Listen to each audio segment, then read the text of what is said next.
So Saudi அரேபியாவில் தங்கலான் படம் release ஆயிடுச்சு. ஸோ அந்த படம் பார்க்கறதுக்கு தான் நான் போய்கிட்டு இருக்கிறேன்.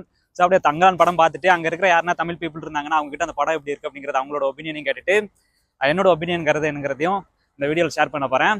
ஸோ வீடியோ ஃபுல்லாக பாருங்கள். ஸோ தேட்டரில் வந்து ஸ்நாக்ஸோட ப்ரைஸ் எல்லாமே கொஞ்சம் கூட இருக்கும். அதனால் ஸ்நாக்ஸ் எதனா வாங்கி போகிறதுக்கு பக்கத்தில் இருக்க சூப்பர் மார்க்கெட்டுக்கு வந்திருக்கேன் முதல். ஸோ 2 ஜூஸ் மட்டும் வாங்கிட்டு அதை மேக்ஸிமம் வெளியே வச்சு காலி பண்ணியிருந்தேன். ஏன்னா தேட்டருக்குள்ளே அலவும் பண்ண மாட்டாங்க. ஸோ என்ன ஜூஸ் வாங்கலான்னு பார்த்துட்ருக்கிறேன். ஸோ என்னை கூப்பிட்டு வந்தவர் அவர் ஏதோ வாங்குறதுக்கு போயிருக்கிறாரு. நம்ம என்னத்தை வாங்கலாங்கிறத பார்ப்போம். ஸோ 7up இங்கே இருக்கிற ப்ராடக்டில் இருக்கிற 7up வாங்கியிருக்கிறேன்.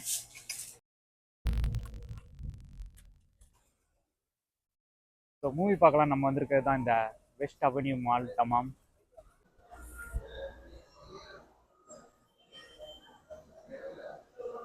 ஸோ மாலுக்குள்ளே இருக்கிற தேட்டருக்குள்ளே வந்தாச்சு. ஸோ படம் ஆரம்பிச்சிருக்குன்னு நினைக்கிறேன். நாங்கள் ஆன்லைனில் டிக்கெட் புக் பண்ணிட்டோங்கிறதுனால டிக்கெட்டுக்கான பிரச்சனை இல்லை. ஸோ ஸ்ட்ரீட் 2 படம் ஓடுது. தங்கலான் படம் ஸ்க்ரீன் 5ன்னு சொல்லியிருக்கிறாங்க. ஸ்க்ரீன் 5 அந்த இருக்குது. ஐ திங்க் படம் ஆரம்பிச்சுட்டுன்னு நினைக்கிறேன்.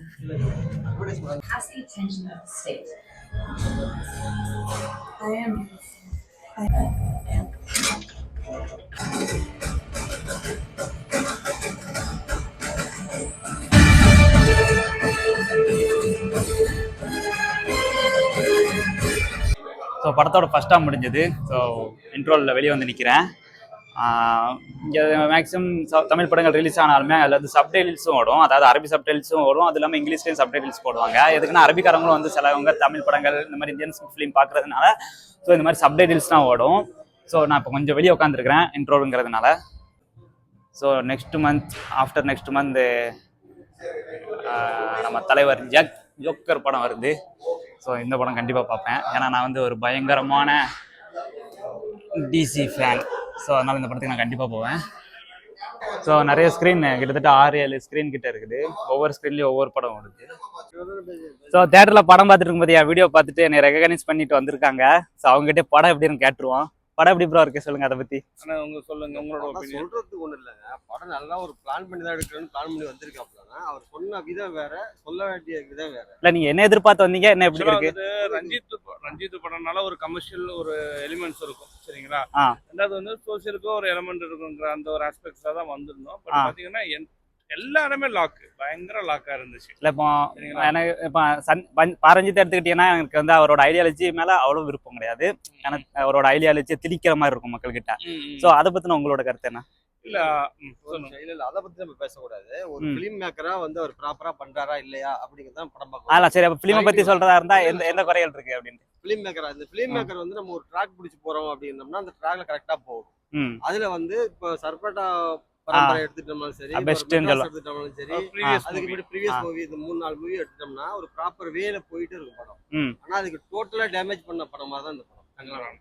இல்ல படம் புரிஞ்சதா இல்ல புரியவே இல்ல. எல்லா இடத்துலயும் லாக் பிரதர், எல்லா இடத்துலயும் எது நிஜம் எது கற்பனை அப்படிங்கறத மாறி மாறி ஒரு டிஃபரன்ஷியல் பண்ணணும். அதாவது வந்து அவர் ஒரு ஸ்டோரி ஒன்னு கிரியேட் பண்றாரு, இவர் லைவா ஒன்னு கிரியேட் பண்றாரு. இது லைவ் எது ஸ்டோரி எதுங்கிறது நமக்கு வந்து ஈஸியா ஃபைண்ட் அவுட் பண்ண முடியல. பயங்கர லாக். நம்ம எக்ஸ்பெக்ட் பண்ண வந்து மூவி வேற, பட் வந்து அங்க நடந்த வேற அப்படிங்கிறது. அதாவது வந்துட்டு ஜியான் விக்ரமும் பிளஸ் இது பிஜிஎம் பாத்தீங்கன்னா எக்ஸ்ட்ராடினரியா பண்றாங்க. அவரோட இருந்து எந்த இதுவுமே கிடையாது. பட் ஸ்டில் அதே மாதிரி மேக்கிங்லாம் சூப்பரா இருந்துச்சு. பட் வந்துட்டு ஸ்டோரிங்கிறது வந்துட்டு ஒரு வந்துட்டு ஒரு நார்மல் ஆடியன்ஸுக்கு வந்து என்ஜாய் பண்ணுவாங்க. ஒரு மூவியை வந்துட்டு இப்ப ஒரு ஃபேமிலி ஆடியன்ஸ் வந்து என்ஜாய் பண்ணுவாங்க அப்படின்ற வந்து வர்றவங்களுக்கு பயங்கர போரா இருக்கும். அதேதான் உங்களை பத்தி சொல்லுங்க. எப்பவுமே மூவினா போவீங்களா? தமிழ் படம் வந்தா எல்லா படமும் போக மாட்டோம். அப்படி கிடையாது. நம்ம ஒரு என்ஜாய்மெண்ட் இங்க இருக்கோம் சவுத்ல. இது வந்து நமக்கு ஒரு என்ஜாய்மெண்ட். ஸோ படம் முடிஞ்சு ஏரியாவுக்கு வந்தாச்சு. இப்போ போய் இருக்க தலைவலிக்கு நல்லா படுத்து தூங்க போறேன். இதே மாதிரி நம்ம அடுத்த வீடியோவில் சந்திக்கலாம். டாடா. ஸோ படம் பார்த்துட்டு வந்து நைட்டு நல்ல தலைவலியில் தூங்கி எந்திரிச்சாச்சு. இப்போ வேலைக்கு கிளம்பி எப்பவும் போல் போயிட்டேன். இருந்தாலும் இந்த வீடியோ முடிக்கிறதுக்கு முன்னாடி என்னோட ஒப்பீனியன் ஒன்று சொல்லணும்னு தோணுச்சு. அதனால் இந்த வீடியோவில் இந்த ஒப்பீனியனை சொல்லி முடிச்சிடுறேன். படம் ஓவராலாக எப்படி இருக்குன்னு கேட்டிங்கன்னா வாட்சபிள் தான். ஸோ அதை பற்றி எந்த குறையும் கிடையாது. பட் இந்த படத்தை பிடிச்ச விஷயம் என்னன்னு கேட்டிங்கன்னா, எனக்கு விக்ரமோட ஆக்டிங் சூப்பராக இருந்தது. படத்தோட விக்ரம் தான் மெயின். ஸோ விக்ரம் தான் படத்தை ஷோல்டர் பண்ணி தாங்கியிருக்கிறாரு. ரெண்டாவது யாருன்னு பார்த்தீங்கன்னா நம்ம ஜிவி பிரகாஷ் தான். ஸோ பேக்ரவுண்ட் ஸ்கோர் எல்லாமே சூப்பராக இருந்தது. அது இல்லாமல் அந்த தங்கலான் படம், அந்த தங்கலான் பாட்டு வர்ற அந்த இடங்களில் வர்ற பேக்ரவுண்ட் ஸ்கோர் எல்லாமே சூப்பராகவே இருந்தது. ரெண்டாவது இந்த இடத்துல எனக்கு பிடிச்சது என்னென்னு கேட்டிங்கன்னா, நம்ம பார்வதியோட நடிப்பு. ஸோ அவங்களோட நடிப்பு ரொம்ப அட்டகாசமாகவே இருந்தது. அதுலேயும் ஒரு ஸ்பெசிஃபிக்கான எனக்கு ரொம்ப பிடிச்ச சீன் அப்படின்னு பார்த்தீங்கன்னா, அவங்க ஃபஸ்ட் டைமாக ஜாக்கெட் போடுற சீன், அந்த பொண்ணுங்க எல்லாமே ஜாக்கெட் போடுற சீன் வந்து ரொம்ப ரசிக்கப்படியாமல் எடுத்திருந்தாங்க. மற்றபடி ஓவராலாக இந்த படத்தை நீங்கள் எதிர்பார்த்து போனீங்கன்னா, நீங்கள் ஒரு ஹிஸ்ட்ரியை அந்த தங்கலான்கிற அந்த சமூக மக்களுக்கு நடந்த அந்த ஹிஸ்ட்ரியை நீங்கள் நினச்சி போனீங்கன்னா, ஸோ அது ஓப்பனாக இருக்குமா கேட்டிங்கன்னா கண்டிப்பாக கிடையாது. ஸோ இது வந்து ஒரு வேறு விதமான ஒரு படம். ஸோ மிஸ்ட்ரி த்ரில்லர் விரும்புகிறவங்க இந்த படத்தை நீங்கள் கண்டிப்பாக பார்க்கலாம். மற்றபடி ஃபேமிலியோட பார்க்குறதுக்கான ஒருத்தான படம் தான். பட் குழந்தைகளோட பார்க்குறத கொஞ்சம் தவிர்த்துக்கோங்க. பாரஞ்சித் அவரோட ஐடியாலஜியை நல்லா சொல்ல வந்திருந்தாலுமே பட் அதை கொஞ்சம் திணிக்கிற மாதிரியான ஓவர் டோஸ் ஆகுது ஒரு சில இடங்களில் மட்டும். மற்றபடி என்னோடய ஒப்பீனியன் படம் பார்த்தீங்கன்னா ஒன் டைம் நீங்கள் வாட்சபிள் தான். மற்றபடி படத்தில் பெருசாக இந்த குறைகளும் இருக்குது. மிஸ்ட்ரி விரும்புகிறவங்க போய் கண்டிப்பாக வாட்ச் பண்ணுங்கள். இதே மாதிரி நம்ம அடுத்த வீடியோவில் சந்திக்கலாம்.